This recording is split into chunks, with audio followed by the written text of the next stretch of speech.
Welcome to everyday cooking. Rava laddu செய்ய போறீங்களா? இன்னும் ஒயிட் சுகரே தான் யூஸ் பண்றீங்களா? வெள்ளை சர்க்கரையை தூக்கி போடுங்க. நாட்டு சர்க்கரையை வச்சு செம்ம டேஸ்டா 10 நிமிஷத்துல ரவா லட்டு செய்யலாம். செய்யலாமா? கடாயை அடுப்பில் வச்சு 2 பெரிய ஸ்பூன் நெய் விட்டுக்கோங்க. இதில் குட்டி குட்டியாக நறுக்கின முந்திரி பருப்பு சேர்த்து நல்லா பொன்னிறமாக வறுத்தெடுங்க.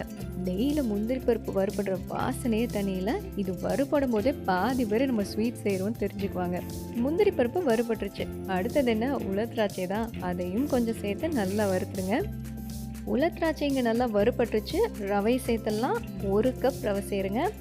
ரவா லட்டுக்கு இன்க்ரீடியன்ஸ் என்னமோ கம்மி தான். இதுக்கப்புறம் ஏலக்காய் தூளும் சர்க்கரையும் தான். ஆனால் அதை எப்படி பக்குவமாக செய்கிறோம் அப்படிங்கிறது தான் விஷயமே இருக்குது. இந்த நெய்யிலே நல்ல ரவையை வறுத்தெடுங்க. ரவை வறுப்பட அப்படி தான் நல்ல ஒரு வாசனை வரும். ஒரு 2 நிமிஷம் ரவையை நல்லா வறுத்துட்டு 1/2 கப் துருவின தேங்காயும் சேர்த்து வறுத்துக்க போகிறோம். இதை ஒரு 4லேருந்து 5 நிமிஷம் லோ டு மீடியம் ஃப்ளேம்லேயே வச்சு பொறுமையாக வறுத்தெடுங்க. இதில் நம்மளோட அடுத்த இன்க்ரீடியண்ட், அதாவது ஏலக்காய் தூளை சேர்த்தலாம். ஒரு பெரிய பிஞ்ச் ஏலக்காய் தூளை சேர்த்து நல்லா கலந்து விடுங்க. ஏலக்காயை சேர்த்து கலந்த உடனேவே வாசனை செம்ம தூக்கலாக இருக்குது. எப்போவுமே இனிப்புனா ஒரு பிஞ்ச் உப்பு சேருங்க. அப்போ தான் இனிப்பு தூக்கலாக தெரியும். இங்கே ஒரு பிஞ்ச் உப்பு சேர்த்துருங்க. இதோட 2 ஸ்பூன் நெய்யும் சேர்த்து நல்லா கலந்து விடுங்க. இப்போ முக்கியமான விஷயத்துக்கு வரலாம். ரவை வறுபட்டிருக்கணும், ஆனால் ப்ரௌன் ஆகக்கூடாது. ஸோ 4-5 நிமிஷம் வறுத்துட்டிங்கன்னா அதுவே தாராளம். நெய் சேர்த்து ஜஸ்ட்டு கலந்து விட்டுட்டு சர்க்கரையை சேர்த்துடலாம், அதாவது நாட்டு சர்க்கரையை. இங்கே ரவை வறுப்பட்டுருச்சு. 3/4 கப் வரைக்கும் நீங்கள் நாட்டு சர்க்கரை சேர்க்கலாம். இது கொஞ்சம் உருகிறதுக்கு நம்ம டைம் கொடுக்கணும். லோ ஃப்ளேம்லேயே வச்சு கலந்து விட்டுட்டே வாங்க.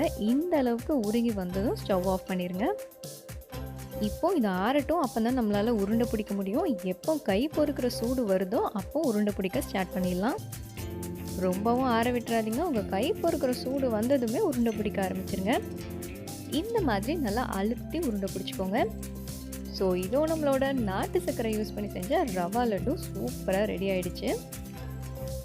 ரொம்ப நல்லாயிருக்கும். கண்டிப்பாக ட்ரை பண்ணி பாருங்கள். இந்த ரெசிபி உங்களுக்கு பிடிச்சிருக்கும்னு நம்புகிறோம். வேறொரு இன்ட்ரெஸ்டிங்கான ரெசிபியோடு உங்களை சந்திக்கிறோம். எங்கள் வீடியோஸ் எல்லாம் பிடிச்சிருந்தால் லைக் பண்ணுங்கள், ஷேர் பண்ணுங்கள், கமெண்ட் பண்ணுங்கள். மறக்காமல் எங்கள் சேனலுக்கு சப்ஸ்கிரைப் பண்ணுங்கள்.